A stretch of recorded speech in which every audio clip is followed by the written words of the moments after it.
Bonjour à Bobo Dioulasso, bonjour à Thiebele, bonjour à tout le Burkina Faso. Bienvenue à cette nouvelle audience du tribunal de l'actualité sur Watt FM et Trui TV.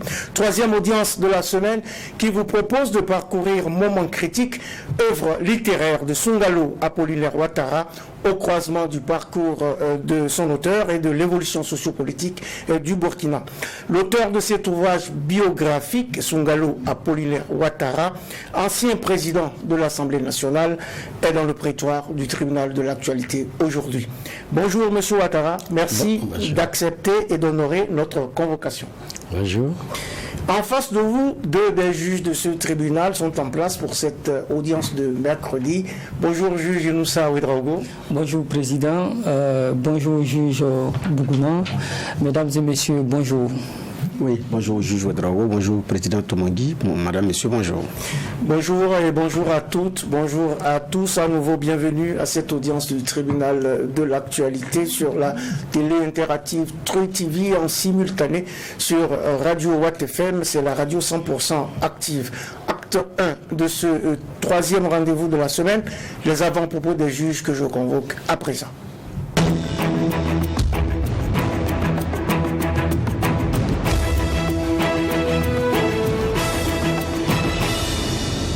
C'est la séquence avant-propos des juges lancée aujourd'hui par Inoussa Ouedraogo.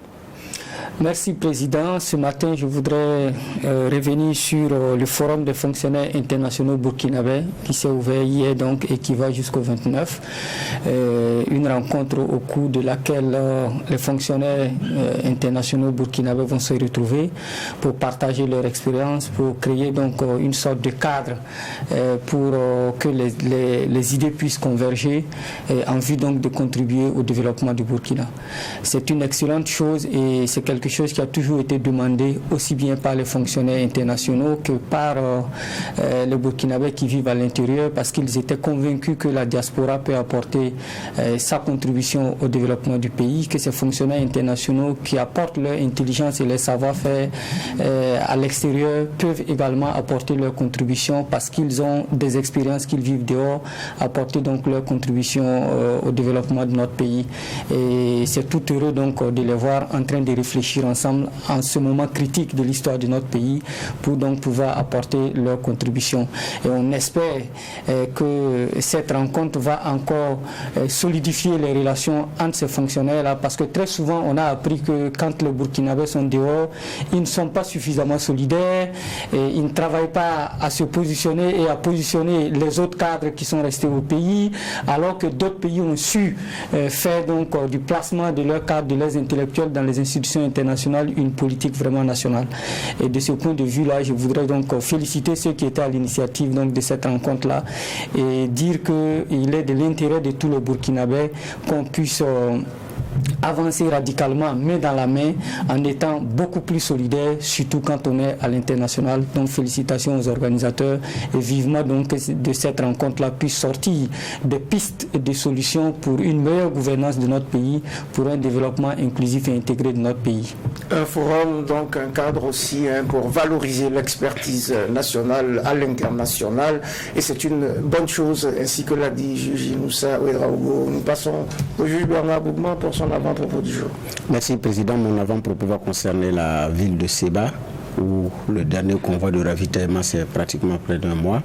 Donc c'est un convoi aussi qui est bloqué à Dori compte tenu des difficultés liées à pouvoir prendre la route sereinement et partir. Le convoi il a été ébranlé, il a bougé mais bon bloqué à Dori depuis quelques semaines. Donc conséquence naturellement on imagine aisément la difficulté que ces populations les difficultés que ces populations vivent en termes de produits de première nécessité, en termes de produits pharmaceutiques et tout. Donc c'est un SOS, un plaidoyer pour la ville de Seba que je fais ce matin en avant-propos.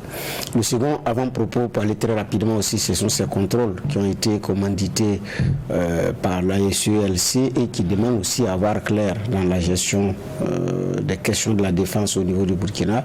Mais bon, apparemment, vraiment les contrôleurs font face à un mur au niveau du ministère de la Défense, pour ne pas dire au niveau des rangs de l'armée, parce que le regretté Luc Marius Subriga d'ailleurs le disait quand ils ont commencé à vouloir éditer, on leur avait dit que c'est secret défense, donc au nom du secret défense ce n'est pas possible.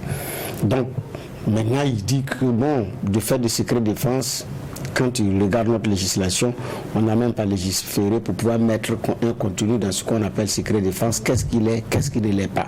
Mais c'était très difficile déjà à l'époque. Donc celui qui est arrivé, M. Couton, Néry également tente. Mais bon, c'est cette difficulté qu'on a. Alors que dans la situation où nous sommes, bon, c'est vrai que les questions de défense, les questions, on le dit sensibles, le budget il est connu, mais après il y a d'autres agissements aussi pour l'intérêt du pays et tout, c'est ce qui est parfois évoqué. Ces choses on va mettre en secret défense. Mais on a aussi besoin d'une armée qui se réconcilie avec sa population, qui monte pas blanche à un certain niveau. Mais c'est pas aussi simple que cela. Est-ce qu'il va y arriver enfin ou pas? C'est vrai que le chef de l'État a donné des instructions, mais les dates qui étaient retenues du 1er au 15 décembre sont échues, mais je ne pense pas que le contrôle ait pu avoir lieu. Donc on attend en tout cas la suite pour voir comment tout cela va se passer. On attend pour voir la suite. En tout cas, je retiens de vos avant-propos sur SOS à Seba et SOS à toutes les villes et à toutes les zones, à toutes les localités du Burkina à fort défi sécuritaire qui attendent qu'on puisse leur venir en aide et se sortir de la situation difficile dans laquelle les populations se trouvent. Donc aujourd'hui, c'était les avant-propos de cette audience du tribunal de l'actualité qui reçoit pour vous aujourd'hui Sungalo Apollinaire Ouattara. Il est ancien président de l'Assemblée nationale. Notre convoqué du jour vient de publier aux éditions Mercury une œuvre autobiographique titrée Moment critique au cœur de l'audience de ce mercredi. Mais avant les bonnes feuilles de ces trouvages, voici la petite fenêtre sur les généralités. Moussa Ouedraogo. Merci Président. Monsieur le Président, on est content de vous recevoir. Ça fait un bon moment qu'on ne vous avait pas vu sur des plateaux. Alors, le Burkina vit en ce moment, comme le titre de votre livre l'indique, des moments critiques.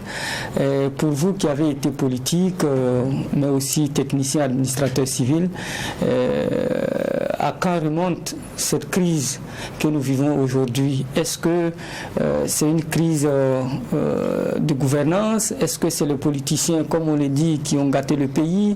Ou est-ce que c'était un passage normal que devait vivre le Burkina? Comment vous appréciez cette situation que vit notre pays?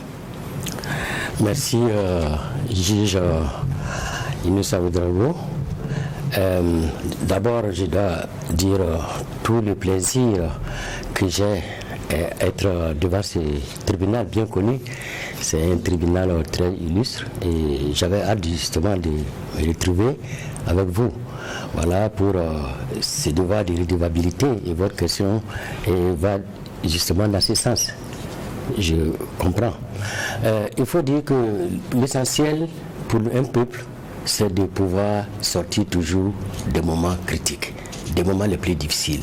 Et cette crise que le Burkina Faso traverse aujourd'hui, nous ne pouvons pas l'adresser à une génération ou à un groupe.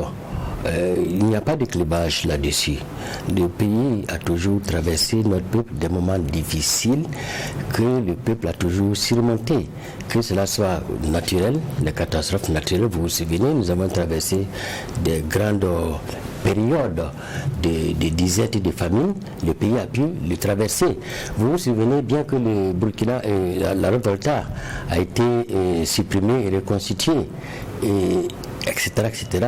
Les exemples foisonnent, mais c'est la capacité du peuple à puiser des efforts, des ressources dans ses valeurs, dans ses traditions. Et je crois que cela interpelle aussi bien les gouvernants, les politiques, les intellectuels, pour que nous puissions sortir de cette crise. Je ne puis situer cette crise-là dans l'espace du temps. Ça veut dire que c'est des épreuves que tous les peuples traversent et il revient à chaque peuple de se battre. Parce qu'il faut dire qu'aucun peuple ne peut se développer si le patrimoine de notre peuple. Nous devons puiser notre résistance dans nos capacités intrinsèques. Et j'ai foi, notre peuple pourra surmonter donc cette situation, qu'elle soit sécuritaire, qu'elle soit de gouvernance, qu'elle soit économique. Il nous revient d'imaginer nous-mêmes de façon endogène les solutions et j'ai foi aux capacités de notre peuple. Alors, est-ce que la trajectoire actuelle du pays vous rassure? 2 coups d'État, 3 présidents en l'espace d'une année. Est-ce que véritablement vous pensez que nous sommes sur la bonne trajectoire? On ne peut pas dire que des coups d'État nous placent sur la bonne trajectoire, puisque l'idéal pour tout peuple, pour tout État, c'est d'évoluer dans un cadre avec des institutions démocratiques. Donc, comme je l'ai dit, c'est à nous de repenser. D'abord, les priorités sont là, c'est de reconquérir le territoire. Quelqu'un le disait, un penseur, que nous ne méritons pas de la terre de nos parents, mais nous l'empruntons à nos enfants, ce qui est une interpellation très forte pour notre peuple aujourd'hui. Mais au-delà de ça, il y a ces questions de gouvernance et qu'il faut développer en arrière-plan pour avancer dans le sens de la survie de notre peuple. Dans le sens de la survie, Dernière question de généralité, je voudrais savoir si aujourd'hui M. Ouattara est toujours dans l'arène politique ou il a définitivement tourné le dos à ce monde pour faire autre chose. À vrai dire, vous l'avez constaté, je me suis mis en réserve de la République ou en retrait des affaires publiques, mais je ne suis pas en retrait de la nation. Je suis un citoyen qui vit dans la nation, qui vit, si vous voulez, les joies et les peines de la nation. Voilà, parce que la nation, elle vit. Vous êtes engagé, toujours? Engagé politiquement, je vous dis aussi en réserve de la République, des affaires publiques, dans une situation donc d'humilité, de recueillement et de contrition. Dans une situation d'humilité, de recueillement et de contrition, nous dit Sungalo Apollinaire Ouattara. Oui, juge Bernard Bougma. Oui, effectivement, ce retrait d'humilité puis de contrition et tout, on l'observe parce que même sur le plan politique au niveau du CDP, avec les batailles arrangées, on vous a rarement vu, sauf quand vous étiez à Abidjan avec le président Mélégué Traoré également, pour tenter de réconcilier les deux. Qu'est-ce qui explique également ce retrait vis-à-vis de votre parti d'origine, ou en tout cas on vous voit rarement sur la scène? Bon, je vais commencer par dire que les activités de partis politiques sont suspendues, ça c'est un. Et deuxièmement, si vous voulez remonter dans les temps, vous l'avez si bien dit, il y avait donc ce clivage au sein du CDP. Et je crois que il y a un devoir d'aîné, parce que le droit d'aîné est un devoir de sagesse. Donc, s'il y a un conflit, c'est ce parti qui m'a porté aux plus hautes responsabilités de l'État. Je me dois de travailler à l'union au sein de ce parti. Et d'ailleurs, en réserve de la République et des affaires publiques, je suis là, comme je vous dis, un élément de la nation, un citoyen. Donc, je suis prêt à apporter ma contribution à tous ceux qui me sollicitent, qu'ils soient des organisations privées, associatives ou des partis politiques. Ce que je fais depuis 2014 pour les autres États qui m'ont sollicité à travers le monde, je ne peux pas le refuser pour mon propre pays. Je suis donc à la disposition de tout un chacun, de tous les citoyens, quelle que soit leur forme d'organisation, pour partager mon expérience. Alors, dernière question, vous dites disponible, pourtant nous avons appris que vous avez décliné poliment l'offre d'être Premier ministre dans le gouvernement du MPSR 1. Est-ce que vous confirmez? Sous le magistère du lieutenant-colonel Paul-Henri Sandaogo Damiba. Oui, mais j'ai toujours été sollicité depuis 2014 pour des responsabilités publiques. Mais j'ai voulu toujours réserver, enfin, me donner ce droit de réserve de recueillement, comme je vous ai dit. Ah, mais le recueillement, il prend quand même du temps, alors que vous avez une part contributive à apporter, comme vous l'avez dit. Voilà, vous avez suffisamment d'énergie, d'entrain, de ressources pour apporter. Mais voilà pourquoi je pense qu'il faut un legs de patrimoine, partage d'expérience, et c'est ce qui m'a amené, c'est une de mes priorités aujourd'hui, en fait, c'est une de mes intentions, je veux dire, de partager l'expérience. Voilà pourquoi je me suis mis à table encore pour écrire. Est-ce que vous n'avez pas confirmé si vous avez décliné l'offre ou pas? Quelle offre? Oui, d'être le Premier ministre. Ah, mais si je dois revenir sur les différents cas, ça va être difficile ici. Bon, parlons du dernier cas alors. Le dernier cas, il n'y a pas de dernier sans premier. Donc, vous voyez, il y a eu des premiers cas. Oui, voilà, je suis dans le gouvernement pratiquement depuis 2006. Voilà, donc aujourd'hui, pour moi, tout n'est pas une affaire de poste, c'est de voir comment on contribue à l'avenir de son pays, à apporter quelque chose. On peut ne pas être dans un gouvernement et apporter des contributions. Voilà. Je pense que c'est pour cette position que j'ai opté. On peut ne pas être dans un gouvernement et apporter sa contribution.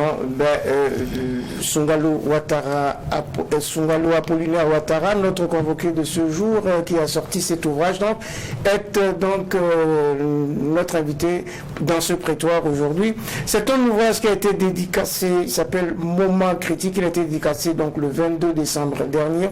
C'est un ouvrage autobiographique dans lequel l'auteur évoque son enfance et son itinéraire d'homme politique, tout en revenant sur les temps forts de l'histoire de son pays. Mais cet homme politique a la passion de l'écriture, puisqu'il avait déjà publié 3 ouvrages, hein, si j'ai bien compté, notamment sur la gouvernance locale et sur la gestion des collectivités. Mais qu'est-ce qui vous a amené, M. Ouattara, à vous raconter dans cet ouvrage qui adopte aussi une forme d'écriture originale? Je pense que pour moi, il s'agit de partager son expérience, le vécu et le vécu également de notre pays, de notre nation, de l'expérience des autres peuples à travers le monde. Il faut partager ces vécus-là avec les générations montantes. Et c'est pour cela que je me suis mis donc à table pour écrire Moment critique. Vous avez adopté un style d'écriture, on m'a dit, original, où il y a des témoignages, il y a des chroniques, et il y a votre propre histoire qui se croise avec l'histoire du pays. Oui, cette forme d'écriture, vous savez, il y a plusieurs formes d'écriture autobiographique. La première forme peut consister à ce que nous appelons communément les mémoires. Les mémoires, il s'agit donc de retracer son vécu et avec des photos, des annexes, des textes de loi, des décrets, d'arrêtés pour illustrer. Et il y a le second aspect, c'est les gens interview.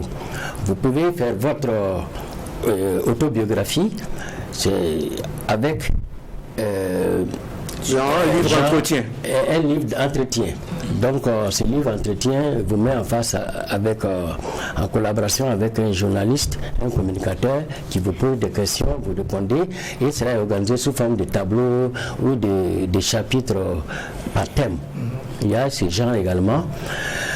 Il y a enfin ce genre romanesque qui est là. Il y a beaucoup d'exemples dans ce cas-là. Mais la touche particulière que je voulais apporter, c'est, vous savez, on dit qu'il est difficile de se raconter soi-même. Les proverbes africains foisonnent dans ce sens, on ne se raconte pas soi-même. C'est malaisé. Donc, j'ai utilisé cette approche-là de dire certaines choses. Mais concernant, je suis narrateur, mais j'ai des témoins. Par exemple, il y a des correspondances qui m'ont été adressées. J'ai été accosté par des citoyens dans telle ou telle circonstance qui m'ont fait des aveux, des reproches. Je les considère comme des témoins. Et ces témoins sont également partie prenante dans la narration. Vous avez aussi des chroniqueurs. Les chroniqueurs, c'est souvent des reportages. J'ai eu la chance d'avoir été suivi par beaucoup de journaux au cours de ma carrière et j'ai pu retrouver une traçabilité. Cela est possible aujourd'hui à travers les réseaux sociaux et ils sont des narrateurs. Ils racontent par exemple des épisodes, une journée entière par exemple dans l'organisation de concours. Vous avez des journalistes qui me suivent qui racontent. Donc je les associe à la rédaction. C'est-à-dire qu'il y a plusieurs narrateurs et chaque narrateur intervient dans les récits, dans la trame du récit avec ses techniques. Vous avez des narrateurs qui utilisent une approche de la technique du cinéma. Vous avez des communicateurs, des reporters, des journaux, etc., etc. Donc c'est une approche originale multi-narrateur. Une approche originale multi-narrateur pour la forme. Dans le fond, et comme vous le dites vous-même, M. Ouattara, Moment critique livre un message de paix, de vivre ensemble et de combat, et ambition de semer des graines pour avancer avec audace, et impacter positivement le vécu personnel et collectif. Oui, nous savons, Ouedraogo, c'est un ouvrage qu'a sorti donc notre convoqué de ce jour, Songalo Apollinaire Ouattara, qui parle de lui, de ce qu'il a vécu, mais qui raconte aussi d'une certaine façon le Burkina Faso. Tout à fait, mais ce serait bien que l'auteur nous dise pourquoi le titre Moment critique. Est-ce que c'est lié à la situation actuelle du Burkina ou est-ce que c'est lié à l'ensemble de votre parcours Moment critique? Moment critique, vous savez, c'est une autobiographie. Donc, je vais dire une trajectoire. C'est un périple. Comme je l'ai dit, il est dit quelque part que c'est une sorte d'odyssée. Et là, il y a beaucoup de moments. Par exemple, si vous me permettez, si vous regardez dans le prélude, il est dit que les événements s'amoncellent dans les espaces de vie qui se déversent par séquence dans le cours du temps et constituent la mémoire des individus et des sociétés. Donc, c'est des séquences. Chaque séquence est un moment. Et chaque moment est critique. Ces moments vous mettent dans des situations. Il faut faire de l'introspection. Il faut prendre des décisions. C'est vrai aussi pour les narrateurs que je suis, mais également pour l'État ayant été aux affaires. Et donc, au niveau de ces affaires, il y a des situations qui sont assez difficiles. Vous êtes en situation à certains moments. Ces moments sont critiques, il faut décider. Donc, ce n'est pas lié à la situation actuelle que vit le Burkina. Bien sûr que cette situation en fait partie. Oui, alors, dans le livre, on découvre que déjà, après les études au début des années 80, vous rentrez au pays et l'un de vos premiers postes, c'est des maires préfets de Réau, dans l'effervescence de la révolution. Est-ce que vous étiez un révolutionnaire et comment vous avez, pour quelqu'un qui débarque tout fraîchement de la France, qui se retrouve donc à être dans ce contexte de révolution-là, un dirigeant dans une localité, comment vous avez vécu ces moments-là? Vous savez que pour toute une génération de voltaïques et devenus burkinabés, des étudiants, il n'y avait pas de neutralité politique. Parce que l'université déjà était vraiment un grand creuset de formation politique anti-impérialiste. Et je ne me suis pas mis en retrait donc, de ce mouvement démocratique et de formation anti-impérialiste. Pour nous, il fallait d'abord être techniquement compétent et politiquement conscient. Et je développe d'ailleurs cette vision-là dans l'ouvrage. Donc je n'ai pas débarqué de mes études en France et puis me retrouver juste dans les responsabilités. J'avais une conscience politique élevée, très aiguë. Voilà. Et c'était un bonheur pour moi de me retrouver à Rio avec des CDR. Et nous avions le même langage. Et il n'y avait pas de conflit d'ailleurs à cause donc, de cette vision politique que j'avais déjà. Oui. Bernard Bougman. Oui, effectivement, ce qui est intéressant, c'est que il y en a qui n'écrivent pas. qui ont eu une bonne carrière, une belle expérience, mais qui ne laissent pas, qui n'écrivent pas, vous n'êtes pas votre première œuvre. Vous avez beaucoup écrit, c'est une bonne contribution que je tenais à relever avant de poser effectivement ma première question. C'est d'ailleurs lié, vous avez parlé d'ailleurs au niveau du prélude. Et puis c'est une œuvre, quand bien même l'œuvre autobiographique, vous avez dit, je cite, on appelle vérité en histoire une hypothèse, voire un mensonge qui ne rencontre plus de contradiction. Donc René Huyghe, donc c'est une citation. Quand bien même c'est une autobiographique, vous prenez de la réserve vis-à-vis de la vérité. Est-ce que l'auteur n'est pas sûr de lui? Je n'ai pas compris. Est-ce que vous n'êtes pas sûr de ce que vous avez mis dans le livre? Oui, je suis sûr, mais il faut prendre des garanties. Vous voyez, aujourd'hui, sur Facebook, tout le monde est connaisseur. J'ai cette image-là qui me fait souvent rire. Vous avez un patient qui est sur, comment vous appelez, quelque chose là. Et bon, voilà, vous avez donc un patient qu'on transporte à l'hôpital là, et puis il demande où est-ce que vous m'amenez. Les brancardiers lui répondent, on vous amène sur Facebook, vous aurez une solution. Et voilà.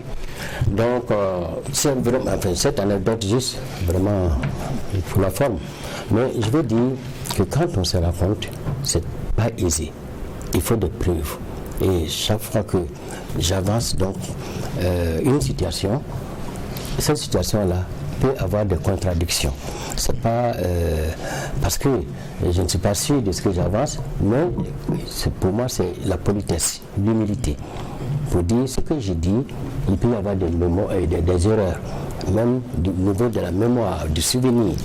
Donc j'appelle à la clémence du lecteur pour que s'il y a des failles, que ces failles-là ne soient pas brandies comme des manquements.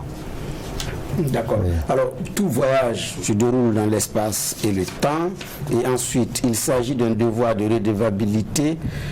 Je n'ai pu le faire que sur le crédit de témoignage dans l'espace et le temps. L'espace et le temps, on retrouve ça dans le lien entre les deux. Oui. L'espace et le temps. Oui, il y a un lien. Bon, souvent, c'est un débat classique. Hein. On dit, bon, le temps est supérieur à l'espace. C'est un débat classique.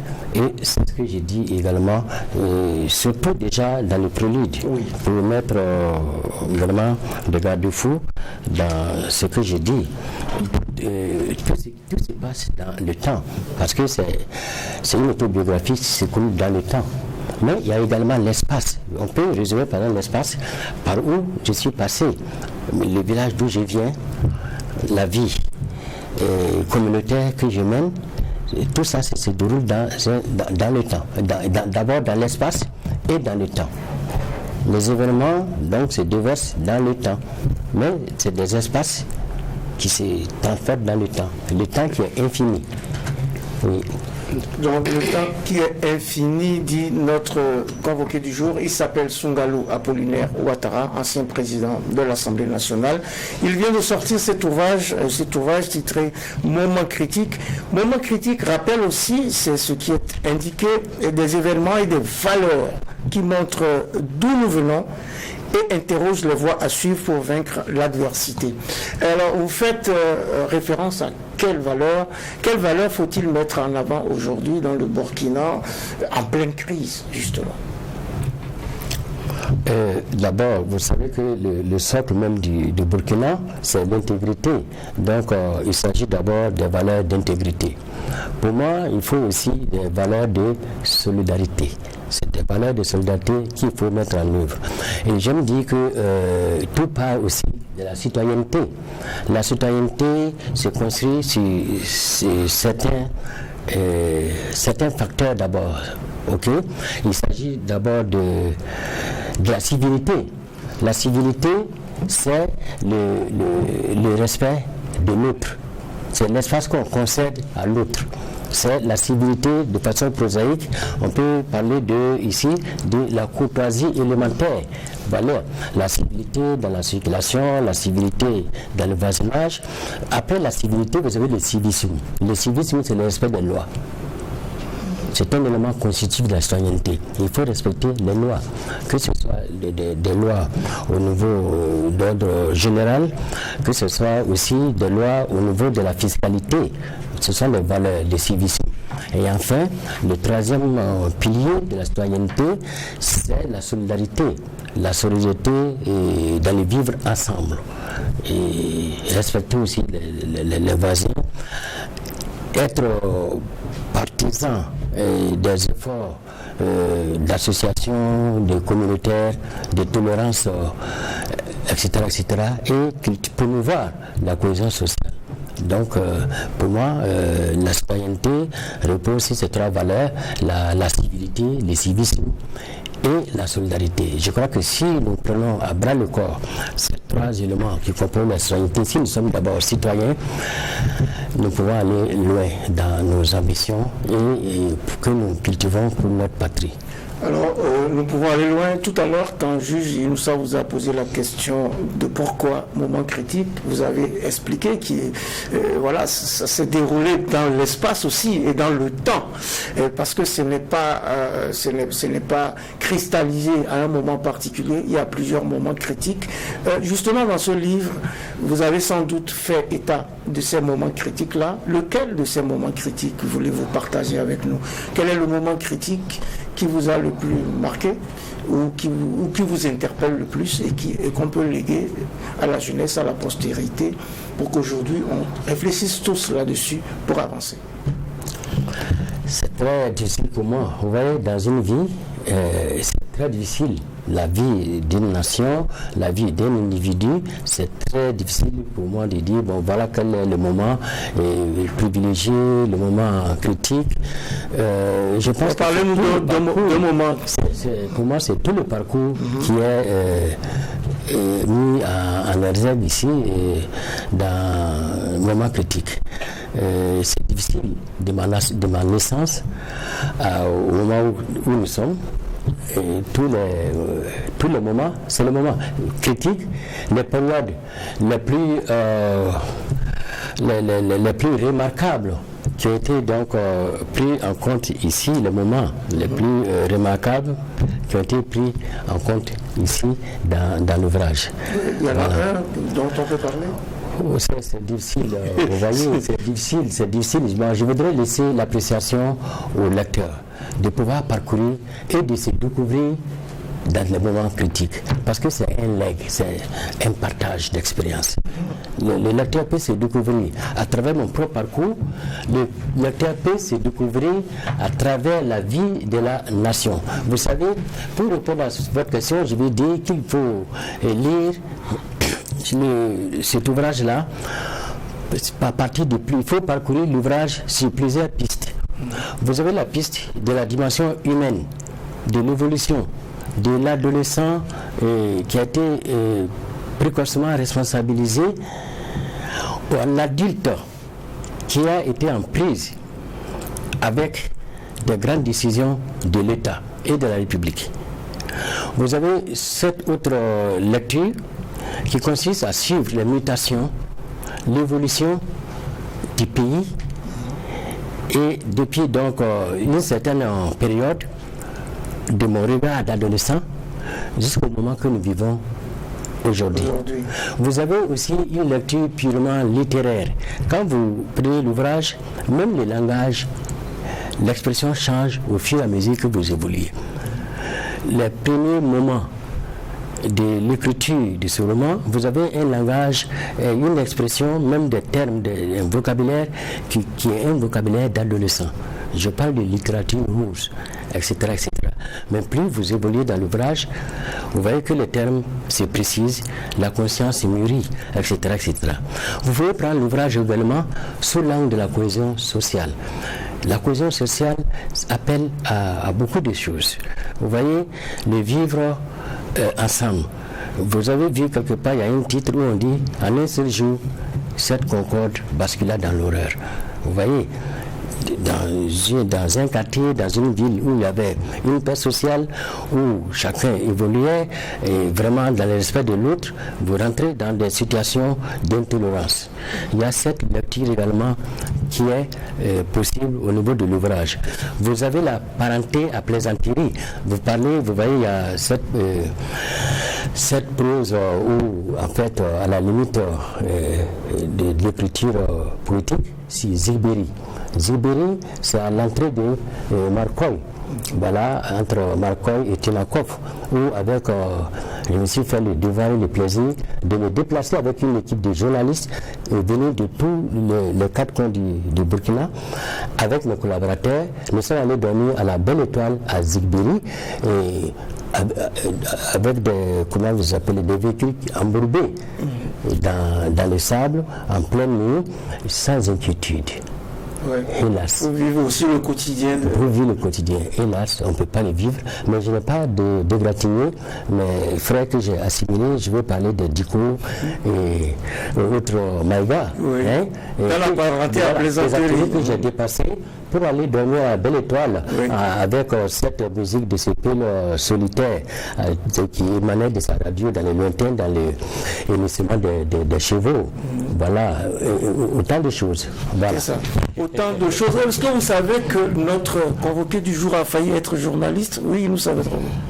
Oui, en fait, je voulais revenir sur une partie du livre qui est intitulée Maman Jacou de la République, où on voit que sous la Révolution, vous avez dû quitter Dada parce que votre mère était malade et qu'elle était agonisante. Vous arrivez et dès que vous arrivez, malheureusement avec la fatigue, puisque vous dites dans le livre que vous avez parcouru 600 km à moto, et quand vous arrivez, le lendemain, malheureusement, la mère décède. Et vous intitulez cette partie, disons dans la chute de cette partie, vous indiquez qu'une mère qui a peiné pour la République. Est-ce que vous pouvez nous expliquer pourquoi vous dites que votre mère a peiné pour la République? Oui. Vous savez, un soir, c'est dit dans l'ouvrage, je revenais de Thion qui a 45 ou 50 km de Bogandé, et la gendarmerie m'a apporté un message. C'était des messages assez réduits, il n'y avait pas. À l'époque, la téléphonie mobile était élevée de la fiction. Donc, on m'a dit, voilà, votre maman est gravement malade, voilà, c'est tout. Il fallait se rendre. Et à l'époque, nous étions donc, on avait des mobilettes qu'on appelait des kamiko pour les préfets. Le haut commissaire avait ce qu'on appelait des Yamaha dames, ce que vous voyez aujourd'hui comme moyen de locomotion. 80. Et puis voilà, il n'y avait pas d'autre moyen. Donc j'ai dû prendre la mobilette qui était au-dessus de la kamiko. Et c'est un peu ce que vous voyez aujourd'hui pour rallier Bogandé à Bobo Dioulasso. Et nous étions en pleine guerre de Noël. Il fallait donc arriver avant le couvre-feu à Bobo. Donc j'ai démarré immédiatement. J'avais eu le message la nuit. Je me suis rendu à Bobo. J'ai dit, maman, Jacou de la République, parce que j'étais vraiment sur le terrain. J'ai donné le meilleur de moi-même pour mon pays, sans calcul. Je venais de Thion, il fallait construire, superviser des chantiers, des parcs de vaccination de bétail, et terminer les chantiers de la préfecture et regarder les écoles, une école en construction, et tenir un meeting sur les 3 luttes. Donc voilà, j'étais sur le terrain. Et quand je regarde ce parcours, je me suis dit, ma maman a donné quelque chose pour la République dans mon engagement. C'est un hommage que je lui rends. Il a tout donné pour la République. Je ne dis pas que j'ai fait des actions exceptionnelles, mais en prenant conscience de ce que je faisais pour le pays, sans calcul, sans arrière-pensée, et je me devais de lui rendre hommage. C'est un hommage que je rends à ma maman. C'est aussi un appel aussi à tout patriote pour un engagement sans faille, comme je me dis, ma mère l'a fait. Pour un engagement et aussi pour un hommage à toutes les mamans. Ah oui, effectivement, d'ailleurs, sur ces années charnières, là, au niveau de, je lis, à l'assaut des tracasseries administratives et du chantier des infrastructures, là, c'est l'épisode révolutionnaire où vous évoquiez la supervision des chantiers, la secrétaire dactylographe qui est embarquée avec sa machine à écrire à bord du véhicule Peugeot Bachir transportant l'équipe qui délivrait les jugements supplétifs d'actes de naissance pour pouvoir relever le défi à ce niveau. Mais jusqu'à présent, on n'a pas pu relever ce défi-là de pouvoir délivrer à chaque Burkinabé un acte de naissance. Qu'est-ce qui n'a pas marché? Alors qu'en ce temps, il y avait une opération commando qui marchait, comme vous le dites dans le livre. On ne pourra pas lire toutes les pages, mais c'est un beau témoignage de cette période-là, entre sensibilisation et en même temps on agit. Bon, c'est... Je pose la question parce que vous avez été plusieurs fois ministre, vous avez cherché l'administration du territoire, donc ça relevait effectivement de là, alors qu'il y avait un travail de fond qui avait été fait. Lors des séances publiques, vous faites des meetings, des sensibilisations en même temps, on tape, la secrétaire vous suit pour aller taper sur le terrain. Aujourd'hui, c'est... Bon, voilà. Mais jusqu'à présent, on n'a pas pu relever ce défi, malgré cette bonne volonté qui avait été enclenchée. Qu'est-ce qui s'est passé entre-temps? Il faut dire que tout dépend des mécanismes de pérennisation des acquis, et donc des questions de gouvernance qui sont posées. Tout dépend également de cette gouvernance, de la gouvernance qui est toujours mise en place. Mais tout dépend également de ce que j'appelle il y a la volonté politique qui est là, mais quels sont les éléments qui transforment la vie d'un État, les éléments qui font la qualité d'une administration? Il y a trois. Il y a d'abord le gouvernant. Le gouvernant, la volonté d'aller de l'avant. Si je prends la question, par exemple la question des trois luttes, il fallait avoir le courage sur la révolution d'affronter. Vous voyez même les sens giratoires autour du marché de Ouadou. C'était très difficile. Il fallait un engagement.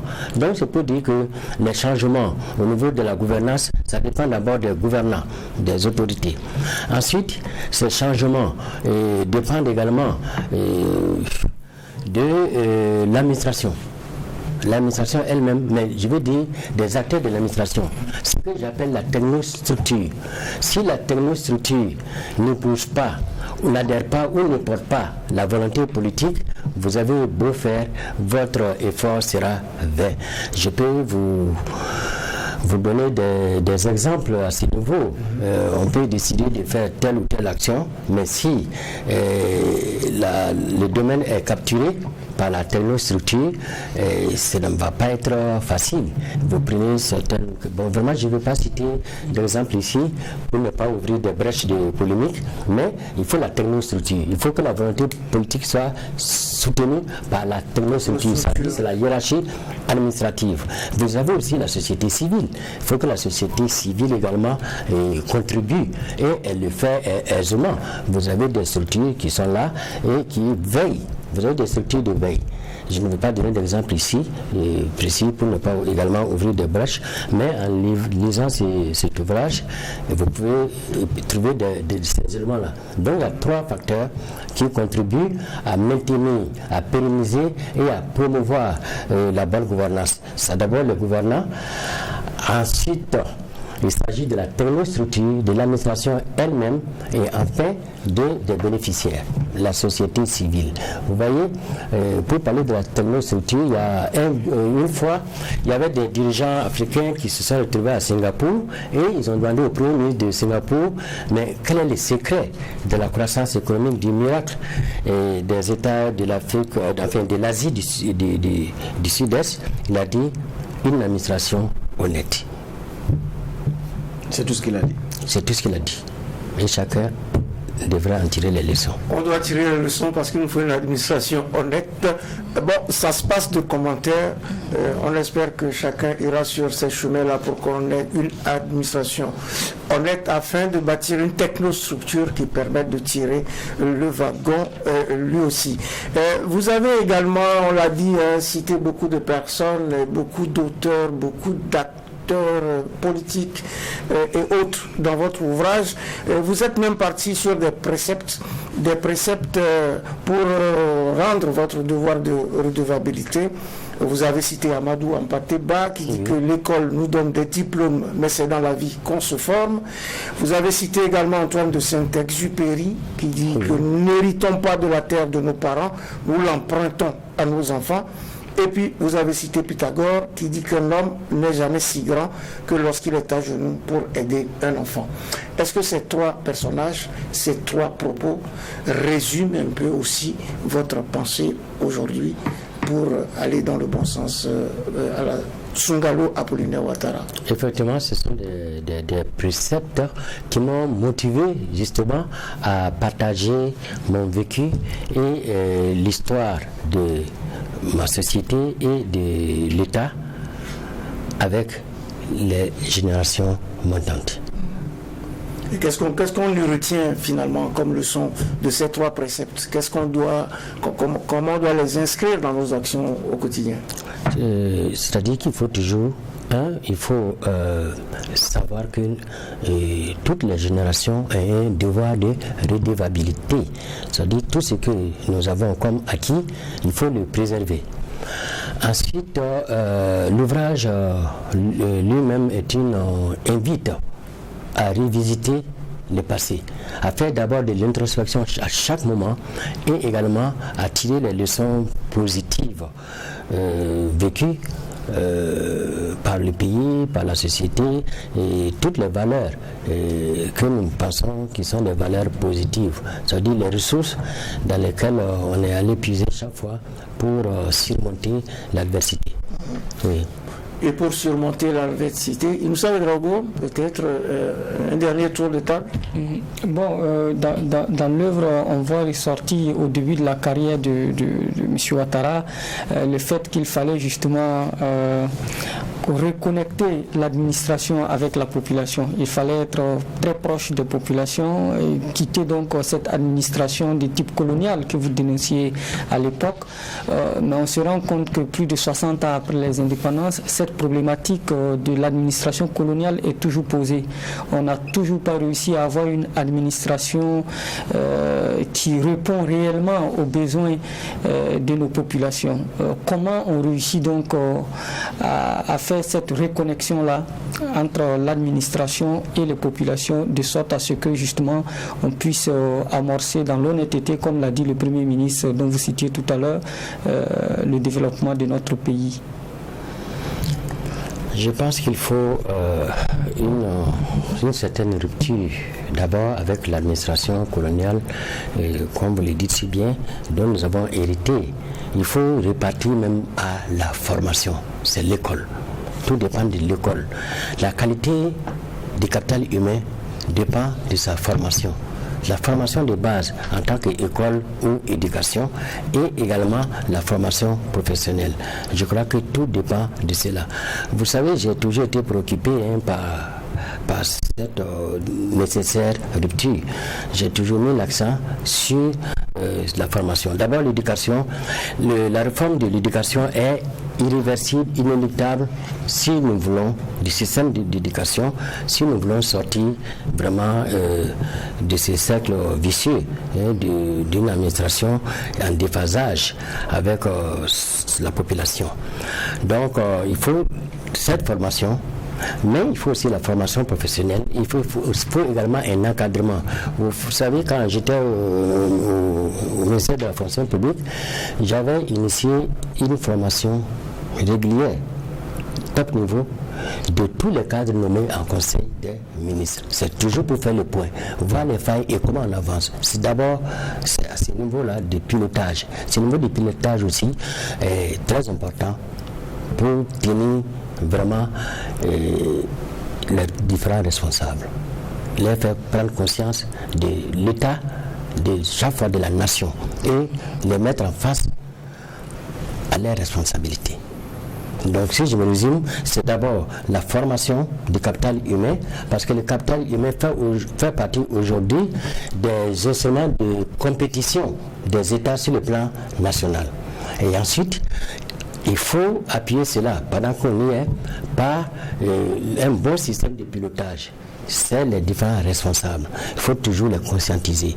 Il faut toujours les encadrer et les faire connaître les options du gouvernement à chaque étape. On parle de plus en plus de dépolitisation de l'administration. Est-ce que pour vous ça a un sens quand on sait que généralement le fonctionnaire il travaille sur la base d'une vision politique d'un dirigeant? Est-ce que dépolitiser l'administration pour vous a un sens? Bon, vous savez, je me suis laissé dire que dans certains États, l'équipe qui arrive, vraiment, il remercie celle en place et s'entoure de son propre cabinet. Vous avez ces cas de figure. Mais nous sommes dans une situation où l'administration se veut neutre. Donc il faut se donner les moyens de cette neutralité. Et je pense que d'abord tout part des recrutements. Bon, on a toujours parlé des mesures nouvelles. Bon, aujourd'hui, ces mesures nouvelles sont suspendues pour une sorte d'audit. Voilà. Et d'ailleurs, c'était un hiatus.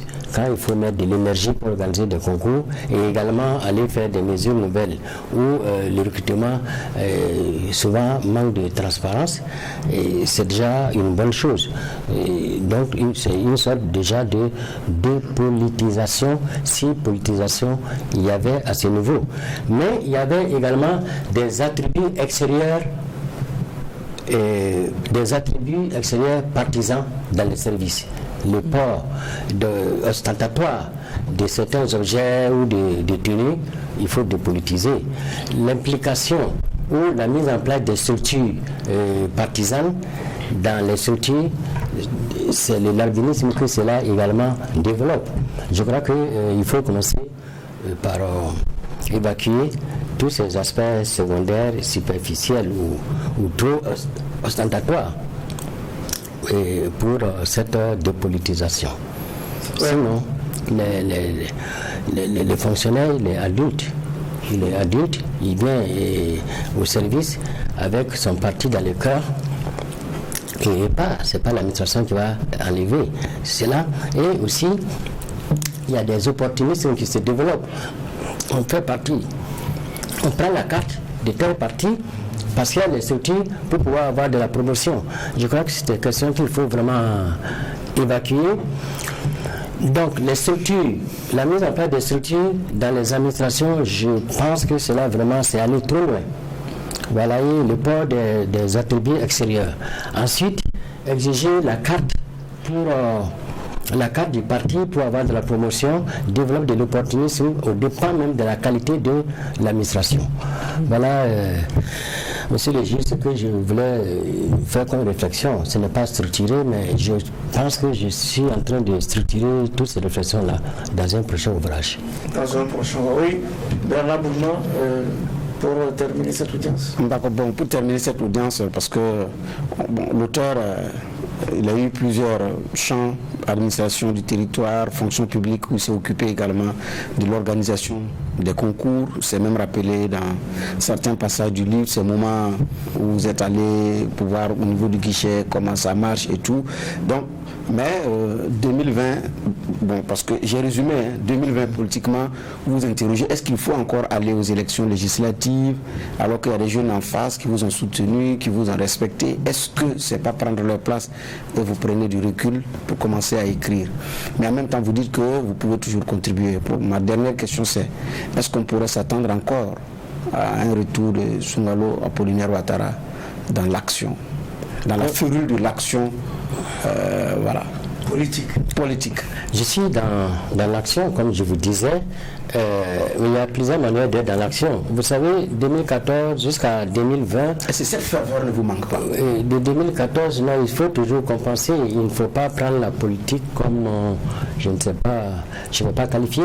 Mais je voulais dire, depuis 2014, je ne suis pas inactif. Moi, j'ai été sollicité par des États pour formuler des politiques publiques. Je ne vais pas les citer. Vous ne verrez jamais que sur une page Facebook, sur un tweet, j'ai été dans tel pays, le Burkina Faso a eu l'honneur. Non, je vais de façon anonyme. Je travaille. Pour ceux qui fouillent dans les Google, sur le web, Ils vont trouver ma présence, l'état de ma présence dans certains États, auprès de certaines organisations, mais à titre privé. Je ne suis pas recommandé par le gouvernement. Mais j'ai travaillé avec des gouvernements. Cela me permet également de partager mon expérience à travers l'Afrique, de donner des conseils. Sur le plan national, ce que je fais depuis 2014 jusqu'à aujourd'hui, pour d'autres pays, pour d'autres États, je ne peux pas ne pas le faire pour le Burkina. Et comme je l'ai dit, je suis en retrait des affaires publiques de la République, comme on aime le dire, mais je suis un élément de la nation. Et je suis souvent sollicité. Il y a des unions professionnelles qui me demandent des parrainages, des conférences, je les donne. Voilà ma contribution. Alors, les autres qui ont votre âge ou même plus âgés que vous, qui n'ont pas pu se contenir de se lancer encore dans la bataille électorale parce qu'ils disent la politique c'est un virus, si ça vous prend, ça ne vous quitte pas, nous semblons être différents des autres. Le secret c'est quoi? Je voulais dire, il n'y a pas de secret pour moi, je voulais dire, c'est mon parcours, d'où je viens. Et qu'est-ce que j'ai eu comme formation et éducation? Moi, je viens d'une société gérontocratique. Je n'aime pas utiliser ce terme parce que ça a souvent des connotations négatives. Mais je dis, cette jeunesse, qu'elle soit celle de Bobo ou du Burkina, a cru à mon leadership, a tout fait pour moi pour me porter. Mais cette jeunesse m'a respecté et me respecte. Pour moi, il me respecte en tant qu'aîné. Mais je dis que le devoir d'aînesse, le droit d'aînesse est un devoir de sagesse. Oui, vous l'avez bien dit d'ailleurs. Je l'ai dit. Ouais. Voilà. Et je m'en tiens à ça. D'accord. Le droit d'aînesse est un devoir de sagesse. Ça sera le mot de la fin pour cette audience du tribunal de l'actualité qui s'achève et qui s'est penché sur les moments critiques de Sungalo Apollinaire Ouattara dans notre prétoire aujourd'hui. Merci d'avoir honoré notre convocation. Merci. Merci au juge de cette audience, Inoussa Ouedraogo. Merci. Merci à Bernard Bougma. Merci. Et merci aux équipes techniques de réalisation ainsi qu'à vous tous, auditeurs et auditrices de Watt FM, téléspectateurs et téléspectatrices de Tri TV, pour votre attention et pour votre fidélité. Et n'oubliez pas, le tribunal de l'actualité revient demain pour une nouvelle audience avec un maillet toujours aussi juste, incisif et sans complaisance.